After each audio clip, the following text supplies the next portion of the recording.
le sujet qui m'intéresse, c'est la croyance et la foi. Et justement, cette différence qu'on n'arrive pas forcément, dans le langage populaire ou dans le langage tout court, on n'arrive pas forcément à faire sur c'est quoi la croyance et la foi. Et ce que j'ai observé, moi, dans ma vie, c'est que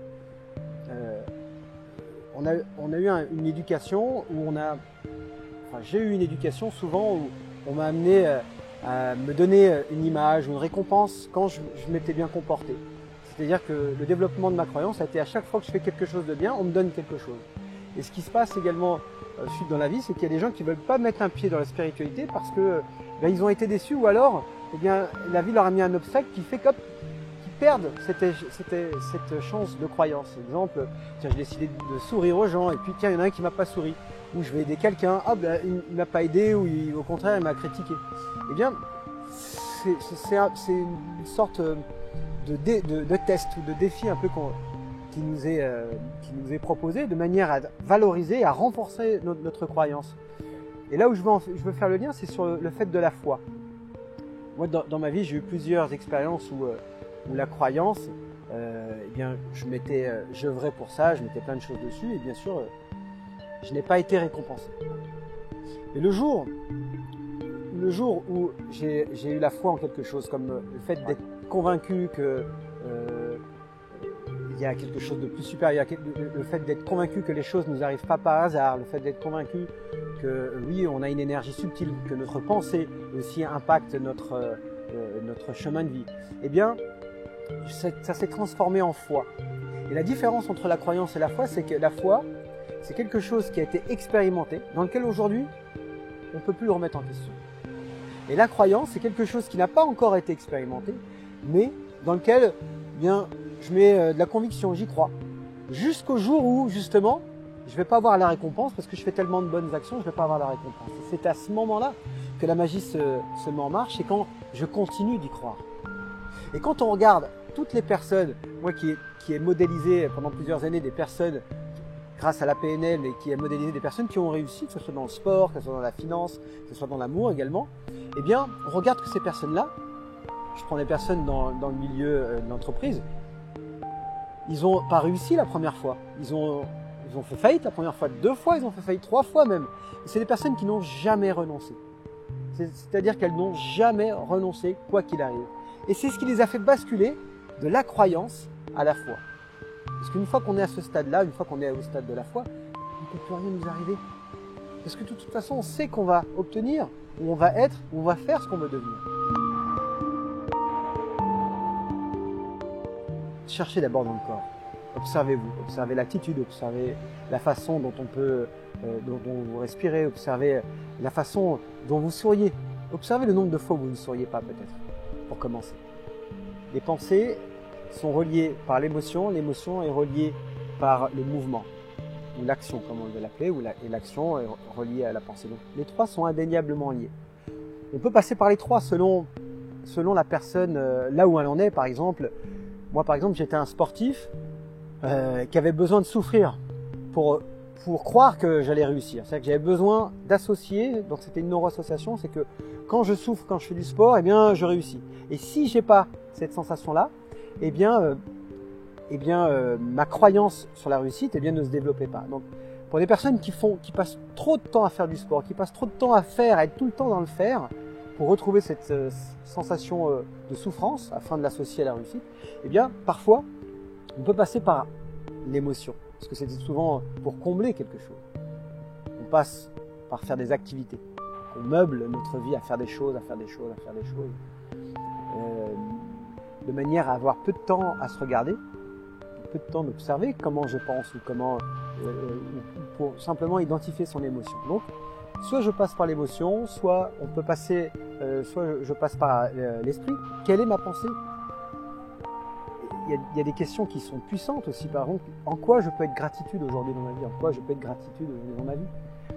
Ces pensées-là vont générer une émotion qui va passer dans mon corps parce que je vais associer les choses qui nous arrivent, en tout cas, même si c'est une toute petite chose, même si c'est un petit déjeuner, un coup de fil d'un ami ou une sensation agréable quand j'ai dormi, enfin, toute petite chose, va suffire pour impacter le reste de ma journée. on peut imaginer qu'on peut brûler toute cette forêt avec une étincelle. Imaginez qu'on peut faire la même chose à l'inverse, qu'on peut générer de l'amour avec une toute petite chose.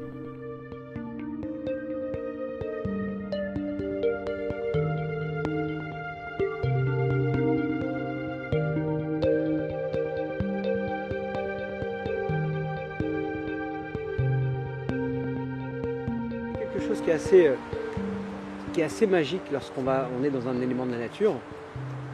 Aujourd'hui, je peux le dire avec des mots plus conceptualisés parce que je le comprends, c'est que ça apaise son âme, parce que c'est dans ces seuls endroits où on peut être contemplatif. Et un peu comme disait Patrick Berestenas, c'est dans l'immobilisme qu'on peut contempler les choses, qu'on peut contempler la magie et la beauté de la vie. Alors là où je veux faire le pont, c'est que dans chaque élément de la nature, que ce soit dans la forêt, que ce soit à la campagne, que ce soit à la montagne, que ce soit à la mer, eh bien, c'est à ce moment-là qu'on prend conscience, même inconsciemment, que on est petit. C'est un peu comme si notre ego n'avait plus la place autour de tous ces éléments puissants et immenses. Ça nous ramène à notre petitesse, justement. Et c'est à ce moment-là qu'on est proche de notre âme. C'est à ce moment-là qu'on est un peu plus proche de soi.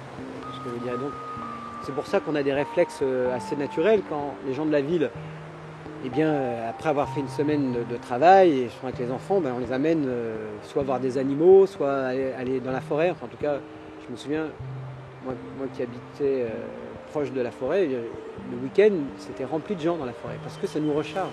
C'est l'occasion d'être au rythme de la nature. Pourquoi au rythme de la nature? Parce que c'est le rythme de la cohésion qu'on a avec l'univers. Il y a une réelle vitesse de l'univers. Eh bien, quand on est toute la journée quand on est dans une vie citadine, et on a aujourd'hui un nouveau problème qui est le problème de la joignabilité. C'est-à-dire que nous sommes de plus en plus joignables. Tout le temps, avec les mails, avec les SMS, avec le téléphone. Toutes les choses doivent aller vite. On perd du temps dans la communication, dans la qualité de sa communication, dans la relation avec les autres. On perd du temps avec soi-même, on mange un peu plus rapide, on se déplace un peu plus rapide, on prend moins de temps d'être dans le rythme de la vie. D'où le besoin des citadins d'aller dans la campagne parce qu'ils peuvent rencontrer des gens qui sont à la campagne et qui sont plus relax, plus doux. Ou en tout cas un apaisement plus important que ceux qui sont dans la ville où c'est vrai qu'on doit faire un peu plus rapide, même aujourd'hui de se stationner, de se garer, c'est un peu plus compliqué. Donc moi mon rapport à la nature il est celui-ci, c'est nécessaire, c'est un besoin de se recharger. En plus dans la nature on a l'occasion d'avoir des couleurs qui sont différentes, on a la chance d'avoir également les oiseaux qui viennent accompagner ce moment et puis surtout c'est l'occasion de m'auto-observer lorsque j'ai une émotion qui est un peu plus forte que d'habitude parce que peut-être que c'est quelque chose que j'ai mal digéré ou mal appris ou mal compris. Et bien c'est l'occasion pour moi d'être avec moi-même, avec cette émotion et puis d'en faire ce que j'ai envie d'en faire, en tout cas de m'en libérer. Et la nature est un élément essentiel pour nous aider à ça.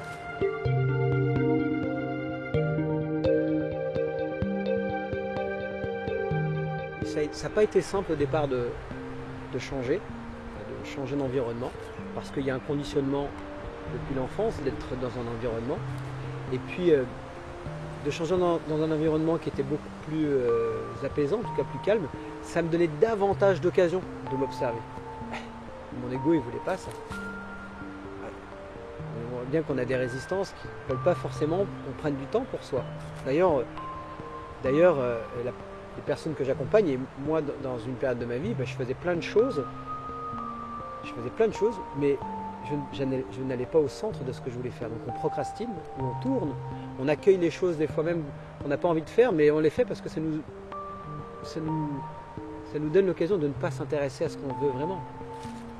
Et oui, au départ, c'était pas simple, parce que oui, j'aime la nature, mais en même temps, quand j'y vais, je vais être confronté à moi. Et quand il y a une difficulté avec soi-même, c'est que c'est le chemin. Alors, en même temps, il y a aussi nos polarités à l'intérieur de nous. Nous sommes la nature à l'intérieur de nous, c'est-à-dire que nous sommes aussi calmes et on est aussi agités. D'être trop dans l'agitation, eh bien, on n'en veut pas, donc on quitte l'agitation et on va plus à la campagne pour être dans le calme.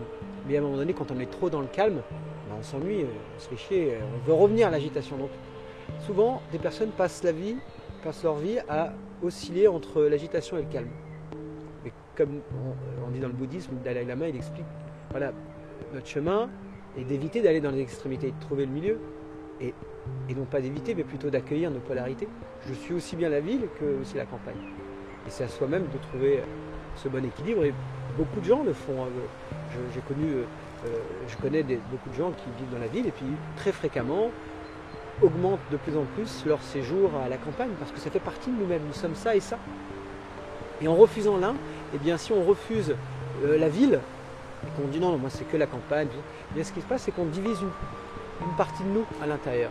Et dès qu'on commence à diviser, c'est-à-dire que dès qu'on prend davantage position sur un côté en comparant à l'autre, eh bien on se divise soi-même.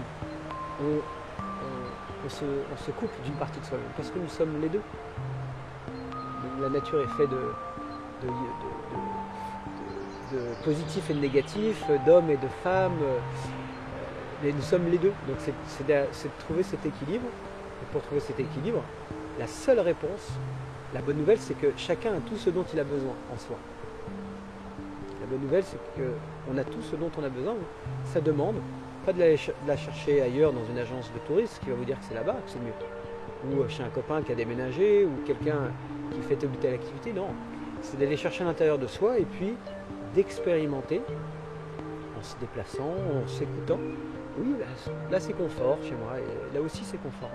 Et puis ensuite mettre les choses en place pour être de plus en plus dans le confort. Donc ça apprend à isoler les parties qui sont moins bien, et ça apprend à écouter les parties qui sont mieux. Et tant qu'on fait des choses qui sont favorables, confortables et mieux, eh bien on obtient davantage de résultats de confort. Et tant qu'on fait toujours la même chose de moins bien, eh bien on obtient toujours un petit peu plus de moins bien, et ainsi de suite. Mais la seule réponse, et vraiment encore une fois, ça c'est la bonne nouvelle, c'est que c'est nous-mêmes qui avons le secret de ce qui est bon pour nous. Personne ne peut vous dire ce qui est bon pour nous. Vous pouvez trouver des gens qui vont vous accompagner, vous poser des questions, mais sachez que la bonne nouvelle, c'est qu'on sait exactement ce dont on a besoin.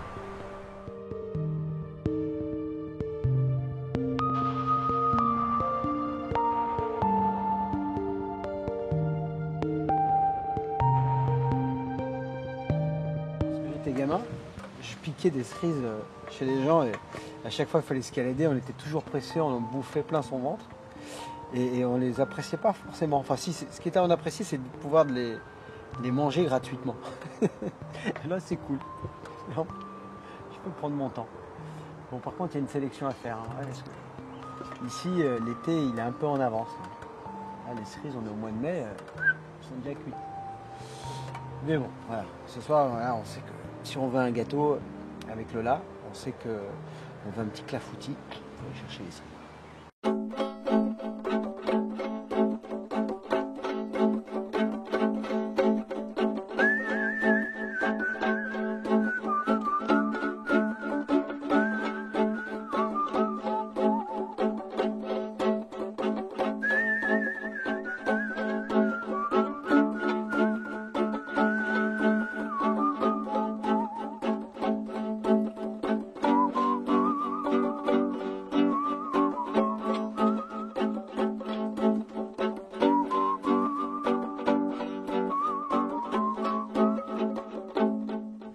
Parce que c'est plus la nature ici. On n'entend pas les klaxons. Parce que moi, j'étais ma chambre qui était vers la fenêtre de la ville. Et voilà, il y avait la route devant. C'est rare qu'il y en a là-bas. Parce qu'ici, il y a de l'air, donc ils peuvent se construire. Il y a de l'air, des lignes, alors que là-bas, non.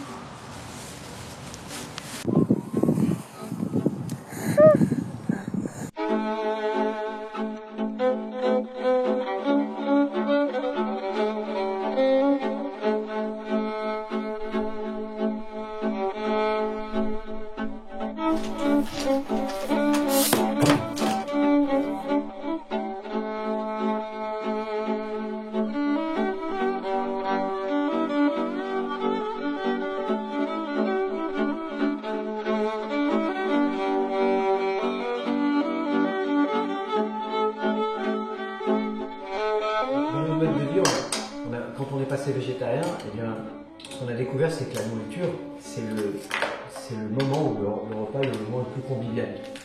Dans toutes les communautés, dans toutes les religions, en tout cas, le moment de partage, c'est par le biais de la nourriture. Et quand nous sommes devenus végétariens, on a quitté déjà un axe d'alimentation un peu rapide.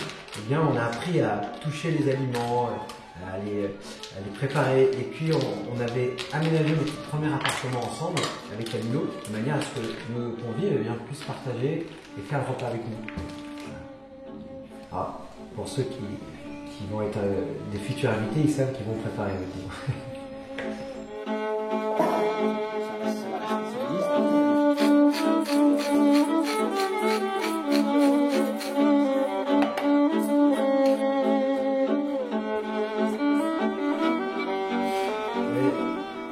Le cru des Vorismes qui nous convient bien aussi. Alors on est à 80, 70%, on va dire crudivore.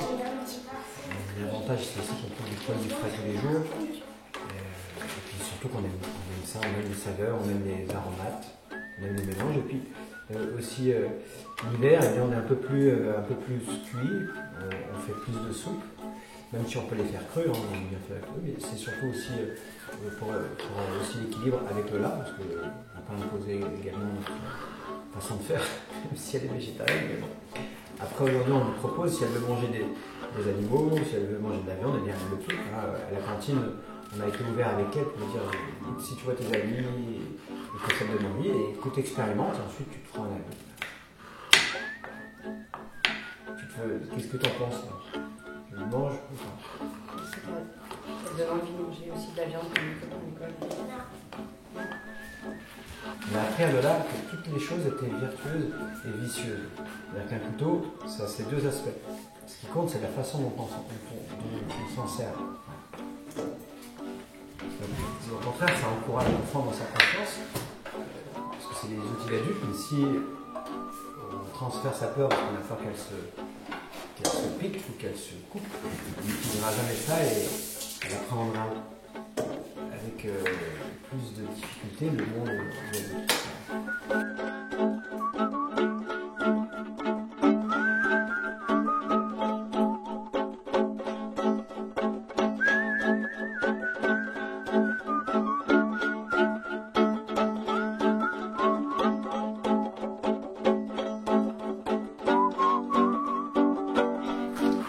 encourager également les personnes qui sont en voie de changement, ou des personnes qui n'ont pas forcément d'informations sur ce type d'alimentation. Ben, vous voyez, sur le coup d'un repas, que ce soit 2 avocats, un concombre et une tomate. Alors après, bien sûr, il doit y avoir des aromates et des olives, mais c'est pas un repas qui est onéreux. C'est pas un repas du tout qui est onéreux. Et plutôt le contraire. Donc, voilà, qu'on dise que manger végétarien, qu'on mange du bio, ça peut coûter cher. C'est une façon de voir les choses, mais je pense qu'on peut trouver un équilibre en fonction de son budget pour bien manger. Alors une salade provençale, tomate olive verte, cette fois-ci avec de la mozzarella et du concombre. On a un fromage qu'Aurélie a préparé ce matin. En graines de tournesol. On a également du quinoa.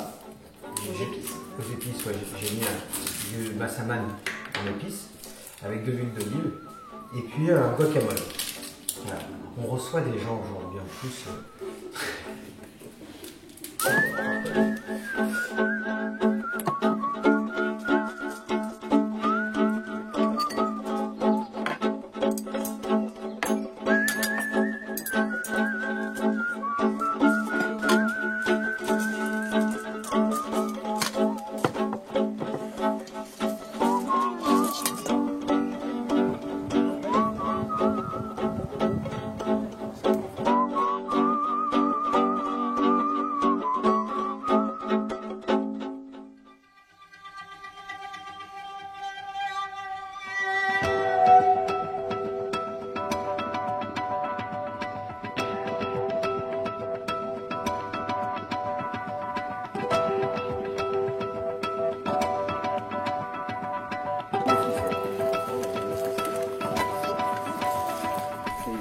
Donc là on a des plants de courgettes, on a des blettes qu'on a récupérées. Bon, je ne sais pas si on en mange cette année, on va plutôt en donner aux poules.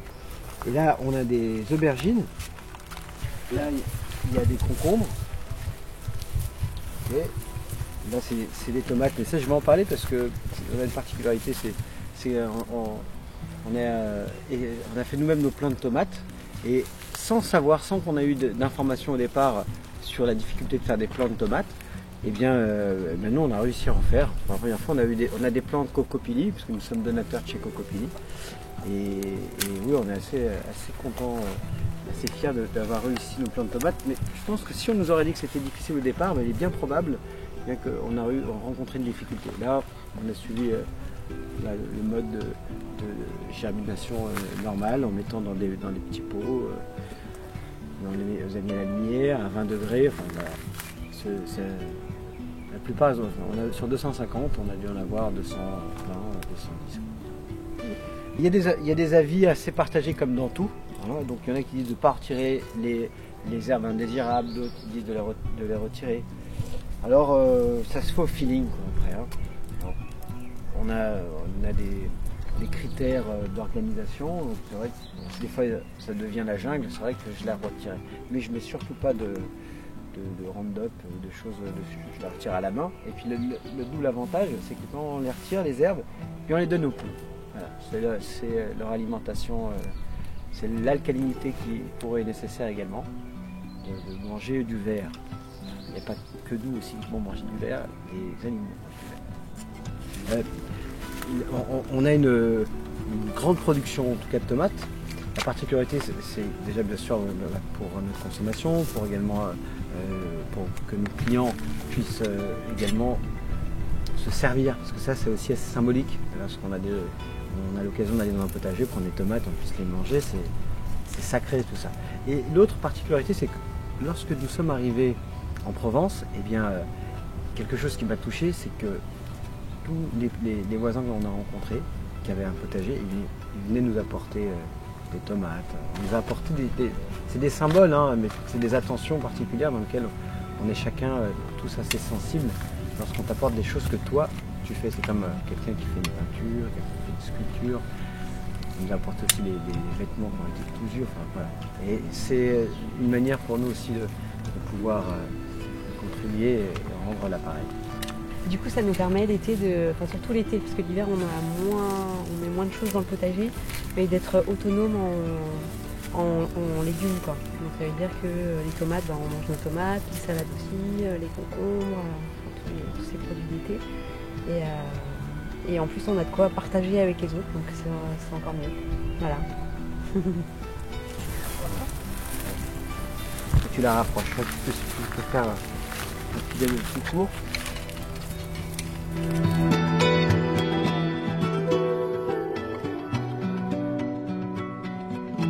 Fin de journée, finir sa fin de journée ici, passer 1 heure avec le son des oiseaux. J'ai l'impression qu'elle pousse devant moi, j'ai l'impression qu'elle danse devant moi. C'est agréable, ça rester avec elle. Puis on n'est pas seul, on a de la présence. Peut-être d'enlever les gourmands là. Au départ, comme chacun, quand on doit se renseigner, on lit les bouquins, et c'est vrai qu'on trouve aujourd'hui des avis contraires. On demande aux voisins, un tel fait enlève les gourmands et l'autre les garde. Donc après, la seule, je crois que je l'avais déjà partagé, pour moi, c'est on a toutes les réponses. On se demande d'expérimenter et puis de s'écouter. Et puis surtout de ne pas avoir peur de se tromper. Bordel de merde, trompez-vous les gens. Trompez-vous, expérimentez et puis si ça ne marche pas, c'est que vous allez vous rapprocher de ce que vous souhaitez un peu plus tard. Hein. C'est un peu comme le jeu où on joue à cache-cache, ou alors le jeu où on dit tu brûles, tu chauffes, tu brûles, tu chauffes. Donc il n'y a pas d'erreur quelque part. Il n'y en a pas, il y a de l'expérience. Et à un moment donné, on va obtenir ce qu'on souhaite. Voilà.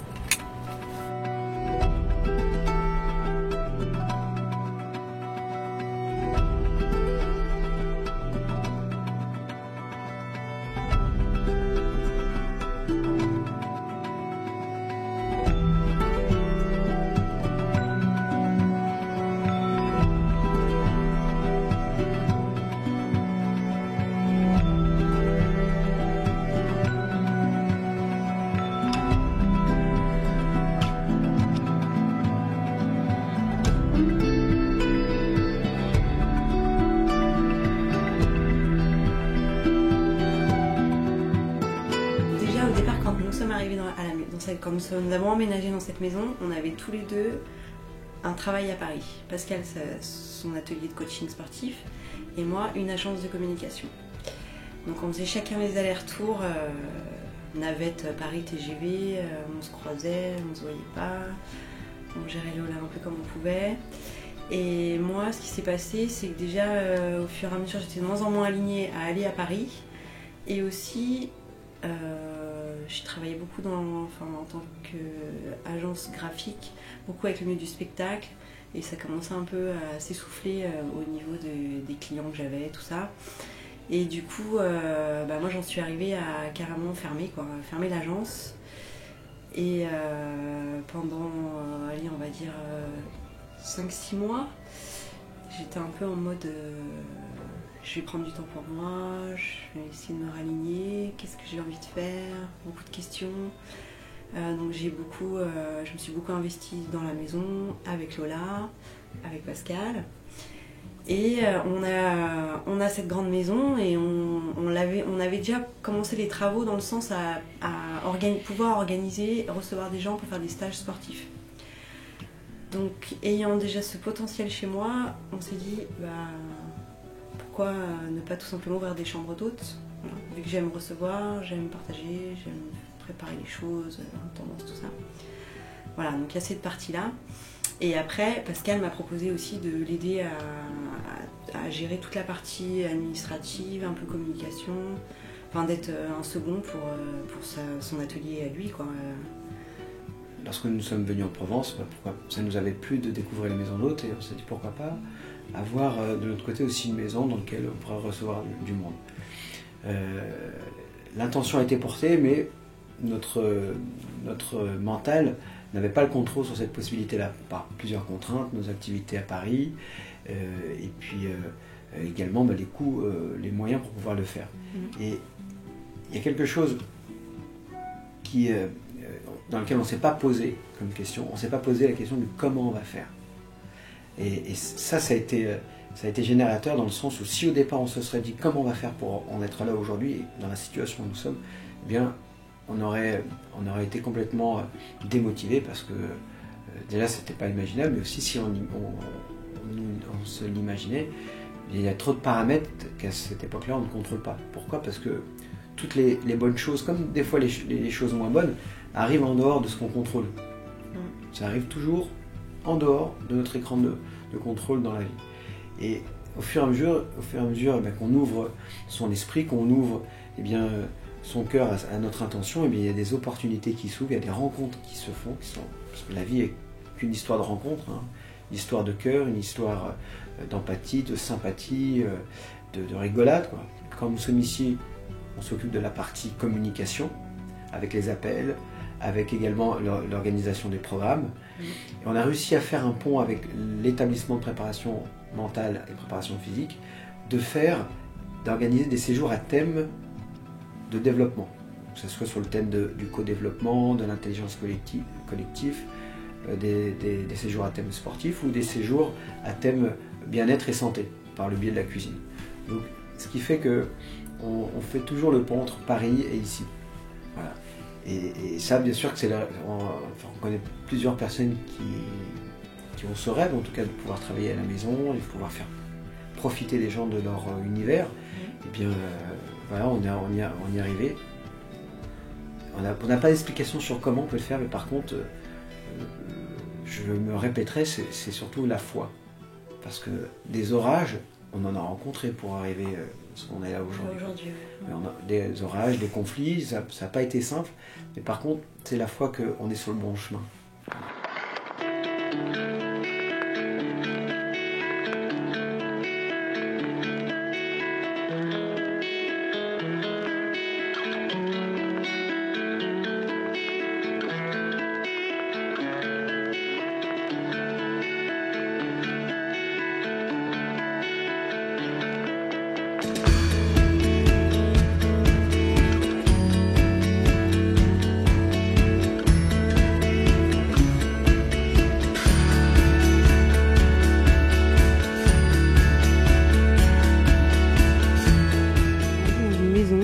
Un jardin Il y avait mes grands-parents qui habitaient près de la maison, mon grand-père avait un grand terrain avec des poiriers, des pommiers et un potager. Donc déjà j'ai un peu baigné dans cet univers-là, même si ça restait à l'échelle du potager maison, quoi. Enfin, et du coup j'en ai des souvenirs très forts. Et quand Lola est arrivée, eh bien je commençais à un peu tourner en rond sur Paris, dans le sens où j'avais besoin et surtout l'envie de pouvoir lui offrir aussi ça. Et c'est vrai que la grosse ville c'est un moins bon terrain de jeu pour ce genre de choses.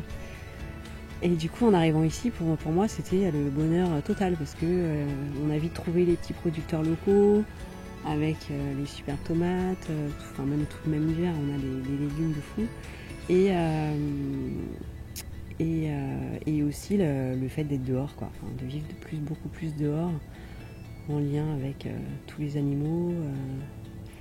Et ben Lola, déjà, elle avait 3 ans, donc le fait de changer d'école, tout ça en milieu d'année, ça l'a absolument pas, enfin, elle l'a pas trop réalisé.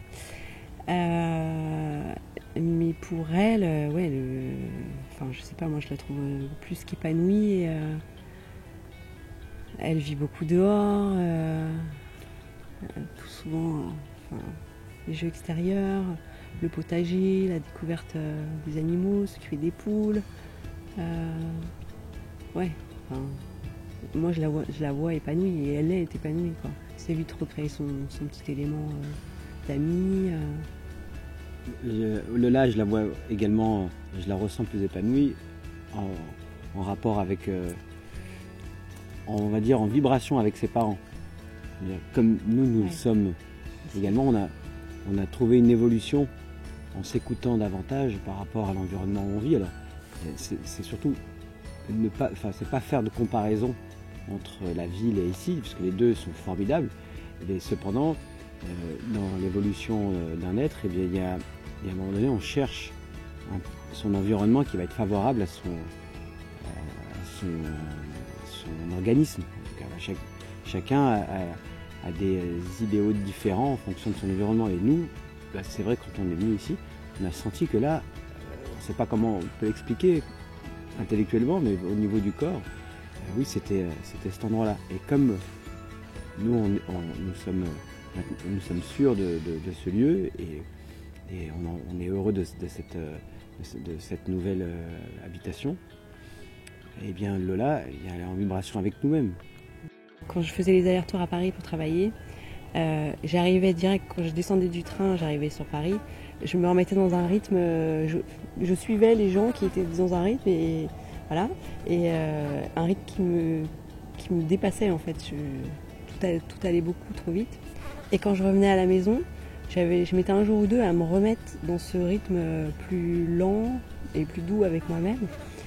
Et ça m'arrivait parfois d'aller juste faire des petites courses ici et de me dire mais elle prend longtemps, elle parle entre elles, tu vois, faire la queue, attendre, et te dire ah non, dépêche-toi.